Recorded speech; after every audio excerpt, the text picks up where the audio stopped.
हाय बच्चे, स्वागत है आप लोगों का न्यूमेरिकल केमिस्ट्री में। और आज हम लोग आगे बढ़ते हैं। यहाँ पर देखिए क्वेश्चन क्या कह रहा है। पहला ही क्वेश्चन देखिए, निम्नलिखित प्रत्यावर्ती क्रियाओं का एक उदाहरण है। तो बच्चे यहाँ पर आपको थोड़ा सा प्रॉब्लम हुआ है। ये देखिए इधर ऐसे ऐसे होनी चाहिए थी, ठीक है। तो N2 + 3s2 2ns3। बच्चे आपको पता है यदि रिएक्टेंट से प्रोडक्ट और प्रोडक्ट से रिएक्टेंट अगर बन जाए तो ऐसी अभिक्रिया को रिवर्सिबल रिएक्शन कहा जाता है। तो ये सही है आपका। फिर देखिए निम्नलिखित उष्मीय अपघटन अभिक्रिया का एक उदाहरण है। तो जब हम कैल्शियम कार्बोनेट को गर्म करेंगे तो क्या होगा, कैल्शियम ऑक्साइड और कार्बन डाइऑक्साइड में टूट जाएगा। तो ये ए और बी दोनों आपको क्या हो गया, सत्य हो गया बच्चे।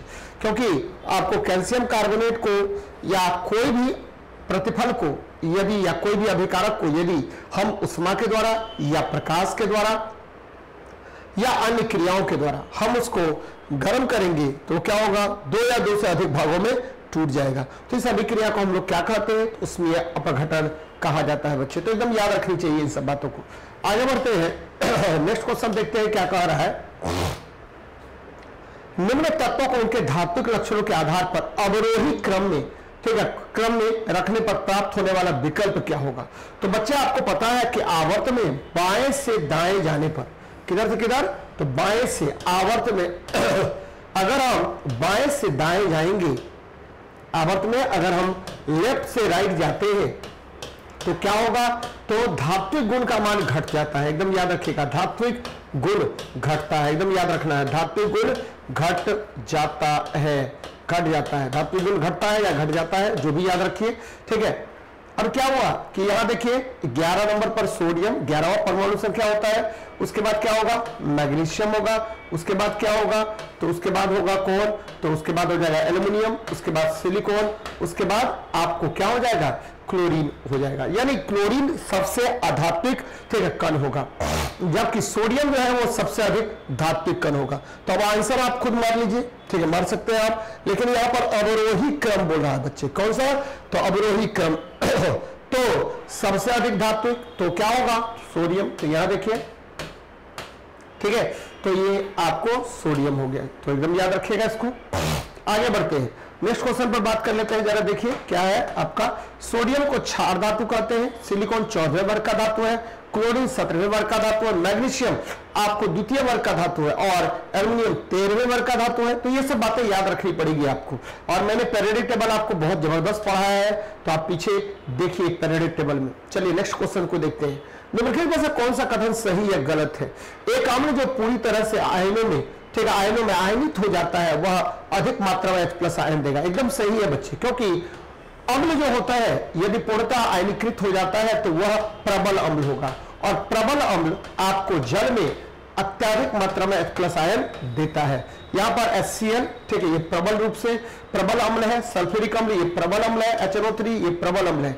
ये जल में, ठीक, आसानी से आयनीकृत होकर के अधिक से अधिक मात्रा में H+ आयन देता है। और आंशिक रूप से आयनित होने के बाद वह अम्ल जो कम H+ आयन का मान देगा। तो बच्चे आपको पता है कम H+ आयन का मान देगा, ऐसे अम्ल को हम निर्बल अम्ल बोलते हैं। और याद रखिएगा, निर्बल अम्ल कहते हैं।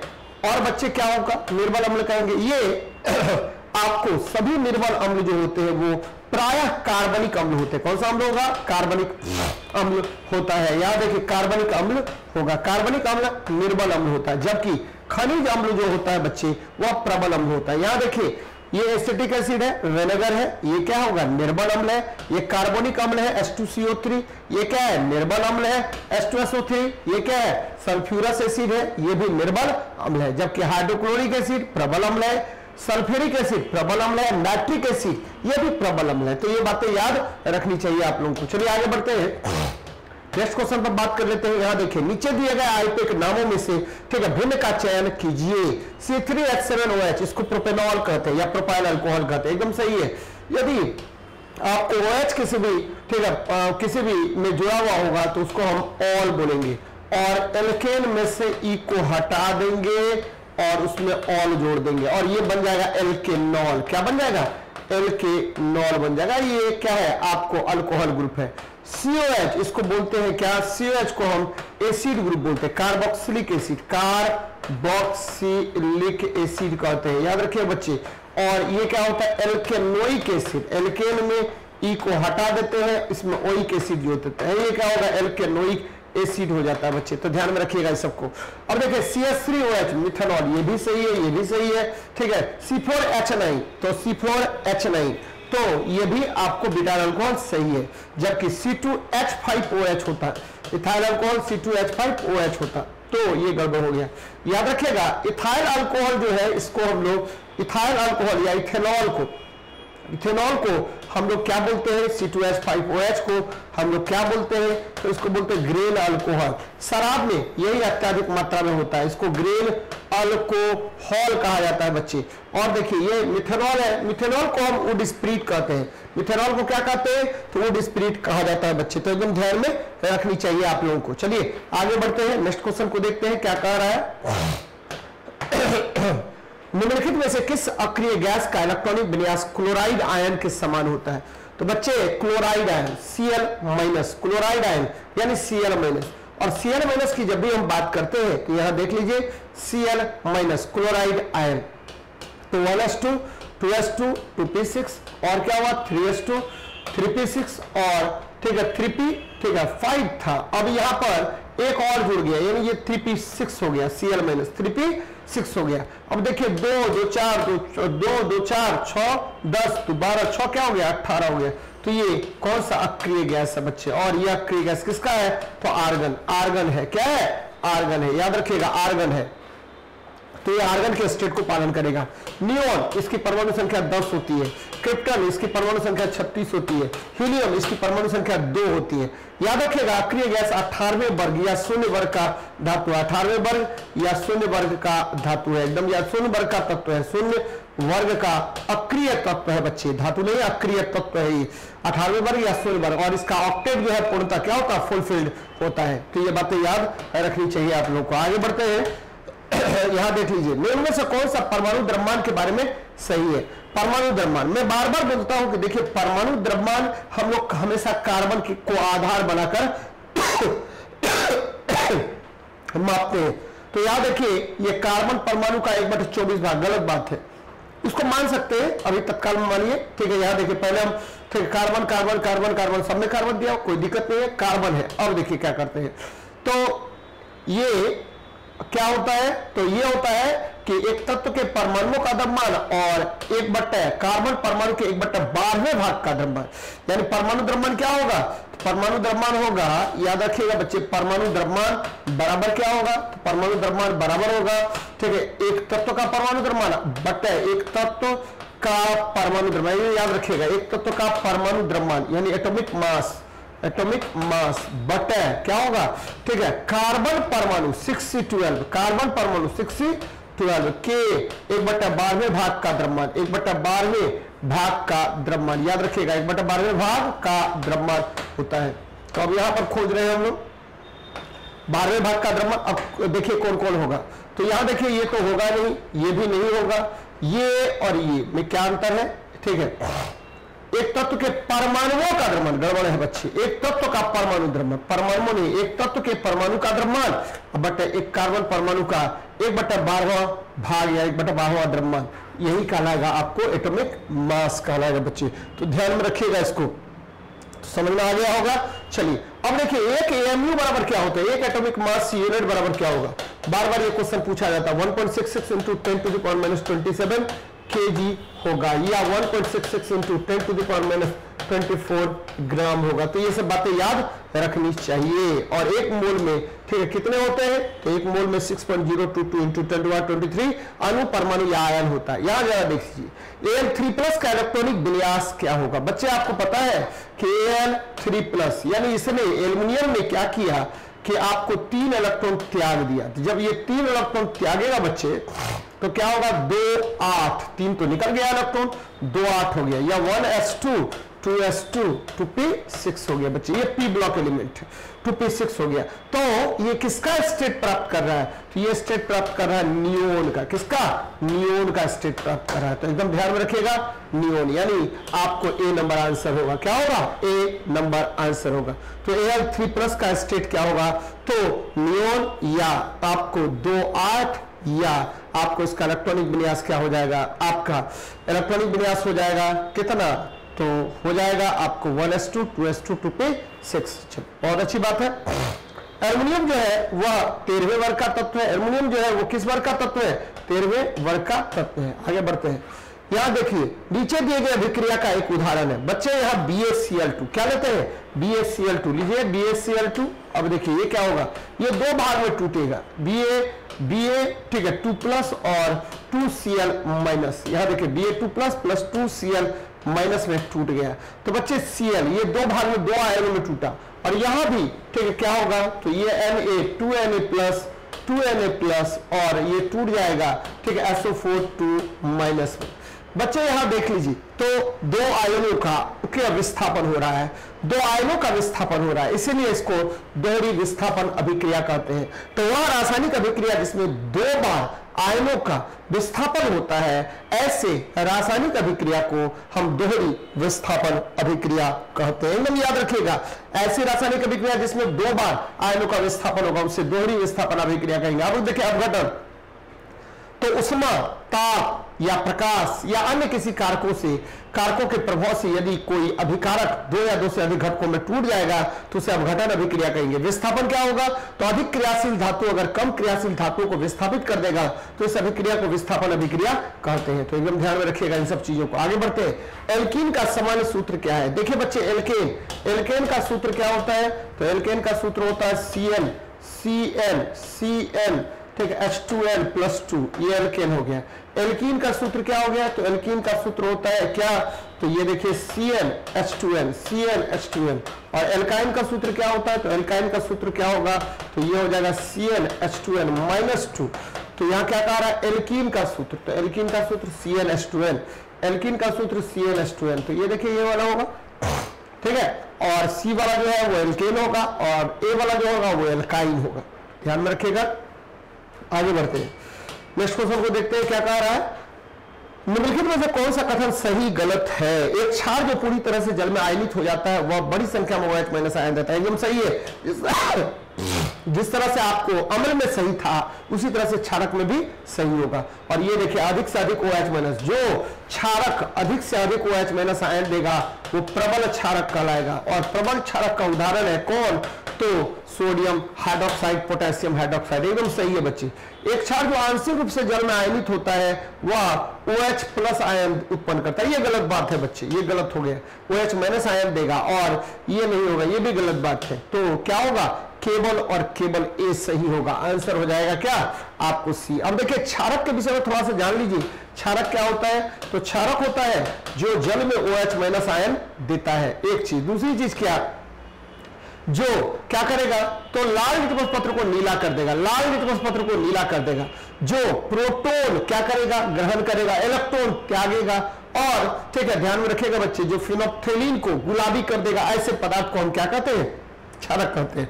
और वह क्षारक जो जल में घुलनशील होता है उसे हम क्षार कहते हैं। एकदम ध्यान में रखिएगा इसको। देखिए, जब एटीपी में टर्मिनल फॉस्फेट लिंकेज जल का उपयोग करके विखंडित होता है तो कितने जूल ऊर्जा उत्पन्न होती है? तो बच्चे 30.5 किलो जूल ऊर्जा मुक्त होगा। ये 30.5 एटीपी का मतलब क्या होता है? Adenosine triphosphate. और इसे एडिनोसिन ट्राइफॉस्फेट, इसे हम एनर्जी करेंसी कहते हैं।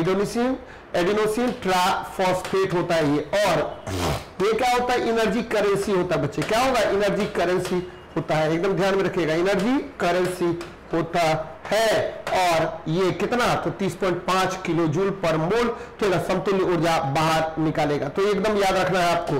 ठीक है, आपका ऊर्जा जो है ठीक है माइटोकॉन्ड्रिया में क्या होगा? तो एटीपी के रूप में ही बाहर निकलता है। यहां देखिए निम्न में से कौन सा कथन सही या गलत है? तो कह रहा है कि 114 तत्व, तो गलत बात है। 118 तत्व है वर्तमान में। 22 अधातु है और अन्य धातु है। ये तो सही था आंशिक रूप से 118 तत्वों में से 22 धातु और अन्य धातु, ये गलत है।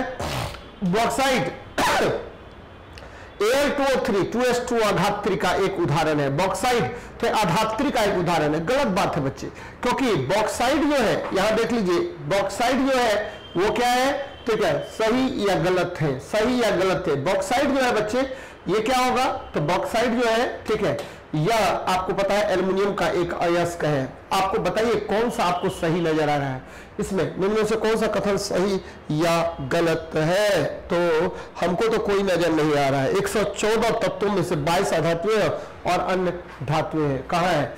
114 तत्वों में से मान के चलिए 118 तत्व नहीं है, तो मान के चलते हैं कि 118 तत्व नहीं, 114 तत्व है। 114 तत्वों में से 22 क्या है? धातुएं और अन्य धातुएं। इसको आंशिक रूप से सही मान सकते हैं, ठीक है। हमने आपको बार बार बताया 118 तत्व, लेकिन अगर हम बार मान के चलते हैं कि 114 तत्व होगा, तब क्या होगा, तो तब होगा 22 धातुएं और अन्य धातुएं, तो आंशिक रूप से वो सही है, बाकी तो गलत है, ये गलत है आपको, तो आंसर 1 नंबर मार सकते हैं इस ऑप्शन के आधार पर, इस क्वेश्चन के आधार पर। 118 तो अब देखिए 22 जो अधातु है उसमें से आपको पता है 22 अधातुओं में से क्या होगा, धातुओं में से, ठीक है, आपको पता है कि 10 जो है वो ठोस हो जाएगा, 10 ठोस, एकमात्र द्रव, एक द्रव मतलब कौन? ब्रोमीन, ये हाइड्रोजन है, ये लाल भूरा द्रव होता है और इसकी परमाणु संख्या 35 होती है। और दूसरा क्या हो गया, तो 11 गैस होते हैं बच्चे, ठीक है, याद रखिएगा। हाइड्रोजन, ठीक है, हाइड्रोजन, उसके बाद कौन, तो हाइड्रोजन के बाद नाइट्रोजन, उसके बाद कौन,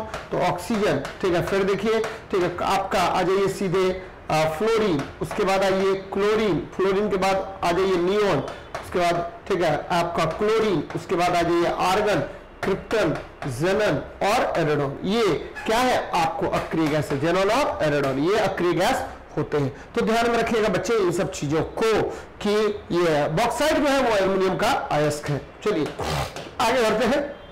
क्या देखिए, n=3 से n=2 स्तर में कितने इलेक्ट्रॉन में परिवर्तन, किसी इलेक्ट्रॉन के परिवर्तन से लाइन उभरती है? बच्चे n=3 से n=2 में जाने पर आपको पता है कि n=3 से n=2 यानी, ठीक है, आपका ये पहला स्पेक्ट्रम, हाइड्रोजन का पहला स्पेक्ट्रम जो होता है उसको बोलते हैं लाइमन सीरीज। कौन सा? लाइमन। दूसरा जो होता है उसको क्या बोलते हैं? बामर। क्या बोलेंगे? बामर। दूसरे कक्षा में यदि ये लाइन प्राप्त हो तो बामर, और ये दृश्य क्षेत्र में प्राप्त होता है, तो आंसर हो जाएगा दृश्य स्पेक्ट्रम। याद रखिएगा कौन सा स्पेक्ट्रम, तो दृश्य स्पेक्ट्रम प्राप्त होता है। कौन सा स्पेक्ट्रम प्राप्त होगा? दृश्य। और ये कौन सा श्रेणी होगा?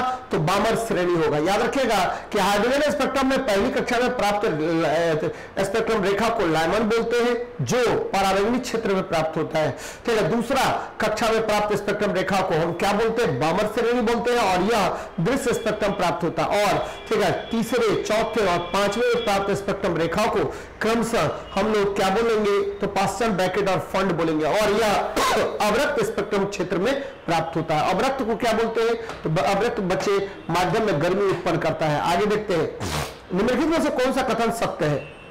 यहां देखिए, एक क्षार जो पूरी तरह से जल में आयनित हो जाता है और OH- की बड़ी मात्रा में उत्पादन करता है, उसे, ठीक है, उसे हम प्रबल क्षारक बोलते हैं। अभी तुरंत थोड़ी देर पहले मैंने इसी टाइप के प्रश्न को बताया था, प्रबल क्षारक कहते हैं, ये सही है बच्चे।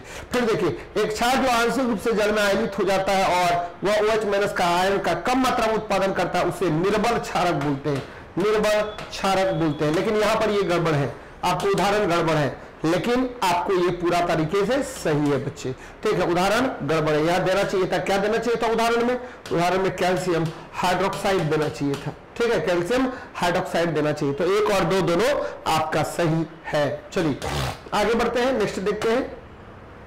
HNO3 के सापेक्षिक द्रव्यमान की गणना करें। HNO3, तो बच्चे HNO3 आपको पता है कि हाइड्रोजन का क्या हुआ? 1 प्लस नाइट्रोजन का 14 प्लस ऑक्सीजन का 16 गुना 3, क्या हो जाएगा? 16 गुना 3, तो 16 × 48, तो 1 प्लस 15, 1 प्लस 14 प्लस 48, तो जोड़ दीजिए, 8 4 12 1 13 का 3, हाथ में 1, 4 1 5 1 6, तो बच्चे कितना हो जाएगा? 4 1 5 1 6 हो गया, तो 63U हो जाएगा, 63U हो जाएगा। तो ये बच्चे ध्यान में रखिएगा। अब देखिए, HNO3 को हम क्या बोलते हैं? तो HNO3 को नाइट्रिक एसिड कहते हैं। HNO3 को क्या बोलेंगे? तो नाइट्रिक एसिड कहेंगे। और ठीक है, नाइट्रिक एसिड बोलिए, या इसको हम लोग बोलते हैं क्या बोलेंगे, तो इसको बोलते हैं एक्वा, इसको बोलते हैं ठीक है एक्वाफोर्टिस, क्या बोलेंगे, एक्वाफोर्टिस कहा जाता है बच्चे। और यह जो है आपको ठीक है अम्लराज का एक प्रमुख भाग होता है बच्चे, ठीक है, एक्वाफोर्टिस कहते हैं। और अम्लराज यानी आपको एक्वारेजिया, ये किसका बना होता है, तो अम्लराज बना होता है 3 भाग HCl और 1 भाग HNO3 का, 1 भाग HNO3 का बना होता है। आगे बढ़ते हैं, नेक्स्ट देखिए, एल्डिहाइड के लिए गलत कौन सा है, HCOH, गलत बात है। एल्डिहाइड जब भी चर्चा करते हैं तो एल्डिहाइड क्या होगा बच्चे, HCHO, यानी अंतिम में क्या जुड़ा हुआ होगा, तो जुड़ा होगा CHO। तो बच्चे ये देखिए ठीक है, इसका जनरल फॉर्मूला क्या होता है, जनरल फॉर्मूला होता है आपको पता होना चाहिए, जनरल फॉर्मूला होता है CnH2n+1 CHO।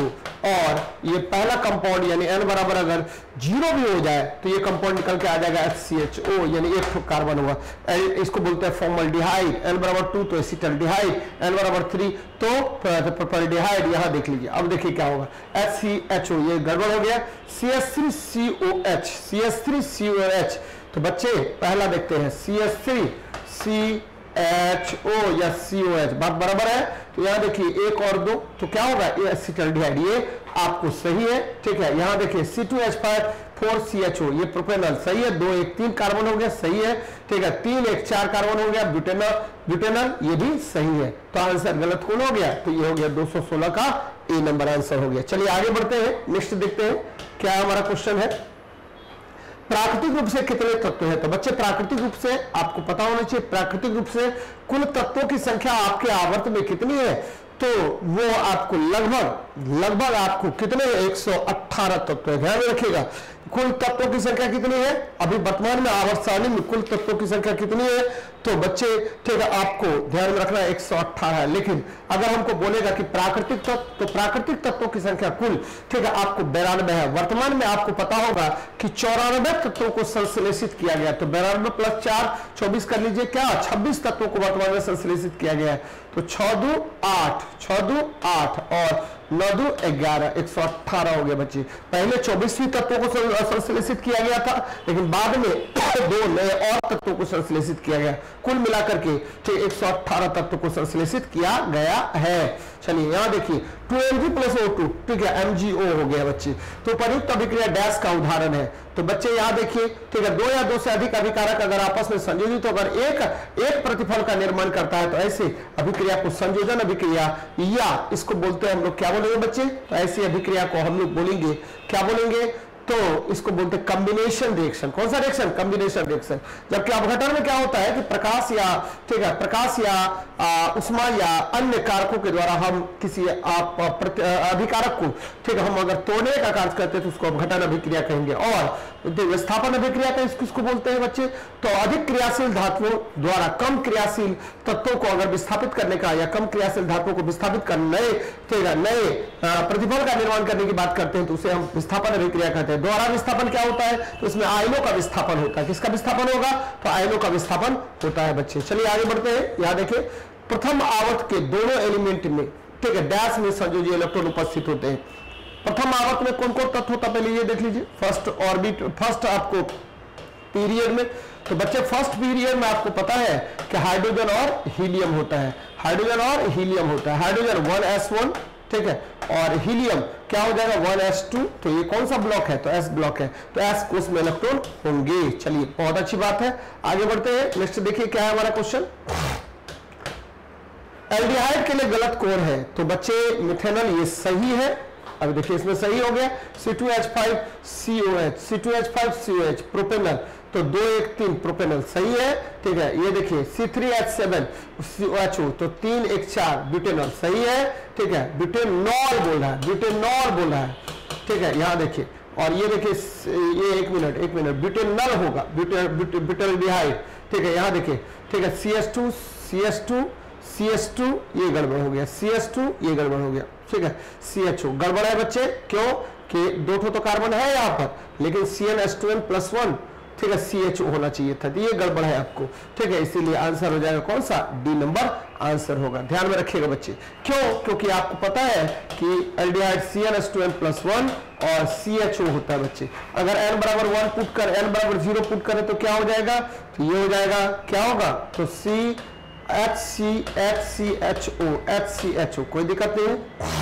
अब देखिए n बराबर 1 पुट कीजिए तो क्या हो गया, C, ठीक है, H3CHO, तो बच्चे ये देखिए गड़बड़ हो गया था, यहाँ पर, यहाँ CS3 होना चाहिए था, ये 3 होना चाहिए था, गड़बड़ है, यही आपको आंसर गलत होगा। और याद रखिएगा एल्केन में ई को हटा देते हैं और इसमें अल जोड़ देते हैं तो एल्केनल हो जाता है। आगे बढ़ते हैं, एल्डिहाइड के लिए गलत विकल्प कौन है, तो प्रोपेनॉल C2H5CHO, C2H5CHO होना चाहिए था, तो पहला ही ऑप्शन आपको गड़बड़ लग रहा है। अभी इसको देखिए, फिर देखिए ये इथेनॉल सही है, ठीक है, यहाँ देखिए इथेनॉल सही है, मिथेनॉल, ये भी मिथेनॉल, ये गड़बड़ लग रहा है, यहाँ देखिए, ठीक है, ये देखिए C2H5CHO होना चाहिए था, C2H5CHO होना चाहिए था, तो ये गड़बड़ है प्रोपेनॉल, तो यहाँ भी गड़बड़ है और यहाँ भी गड़बड़ है, क्योंकि मिथेनॉल में क्या होना चाहिए था कि HCHO ये होना चाहिए था बच्चे,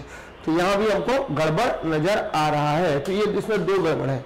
चलिए, इसमें 2 गड़बड़ है, याद रखिएगा, इसमें 2 आंसर हो जाएंगे। गलत विकल्प क्या होगा, ए और सी दोनों होगा, ए एवं सी दोनों होगा। नेक्स्ट देखते हैं, एक तत्व का इलेक्ट्रॉनिक विन्यास 281 है, इसे किस में शामिल किया जाएगा, तो बच्चे 281 है यानी सोडियम है, सोडियम है, मैंने अभी थोड़ी देर पहले भी बताया था आपको, सोडियम यदि होगा तो आपको पता है क्या करेंगे, 11 परमाणु संख्या और 1s2 2s2 2p6 और 3s1, तो ये s ब्लॉक एलिमेंट है, s ब्लॉक एलिमेंट है, तो ये ठीक है, कहा जाएगा, तो s ब्लॉक एलिमेंट है, तो ये तृतीय आवर्त का तत्व होगा, थर्ड पीरियड का तत्व होगा, एक चीज। दूसरा चीज क्या है, तो ये किस ब्लॉक में जाएगा, तो s ब्लॉक एलिमेंट होगा, समूह 1 का तत्व होगा, तृतीय आवर्त और समूह 1 का तत्व होगा, जबकि तृतीय और समूह 17 का तत्व हेलोजन होता है, समूह 1 का तत्व 8वां आवर्त, गलत बात है, समूह 8वां आवर्त तो होगा ही नहीं, 7ही आवर्त होता है प्रथम आवर्त के समूह 3 में, तो प्रथम आवर्त के समूह 3 में बच्चे क्या होगा, प्रथम आवर्त में समूह 3 होगा, नहीं होगा, चलिए गलत बात है, क्योंकि प्रथम आवर्त में हाइड्रोजन और हीलियम होता है, बस 2 ही होते हैं। आगे बढ़ते हैं, यहाँ देखिए अमोनियम सल्फेट का रासायनिक सूत्र क्या होता है, तो अमोनियम NH4, ठीक है, NH4 और ये हो गया प्लस और SO4 2- होता है बच्चे, यानी इसकी वैलेंसी कितनी होगी, तो वैलेंसी इसकी होगी 1 और इसकी वैलेंसी कितनी होगी 2 होगी, इसको इधर कीजिए, इसको इधर कीजिए, ठीक है, तो दोनों तरफ लेके चलिए, क्या हो जाएगा NH4 2 SO4, तो आंसर हो जाएगा डी नंबर आपका। चलिए, बहुत अच्छी बात है, अमोनियम सल्फेट का फॉर्मूला हो गया NH4 2 SO4। यहाँ देखिए कैल्शियम ऑक्साइड का रासायनिक सूत्र क्या होगा, तो बच्चे कैल्शियम ऑक्साइड C, ठीक है, Ca का वैलेंसी कितनी, तो 2 और ऑक्सीजन की वैलेंसी कितनी, तो 2, और दोनों को दोनों तरफ कर लीजिए, यानी CaO हो जाएगा, यानी कैल्शियम ऑक्साइड का फॉर्मूला हो जाएगा CaO। बहुत अच्छी बात है, आगे बढ़ते हैं, नेक्स्ट क्वेश्चन को देखते हैं।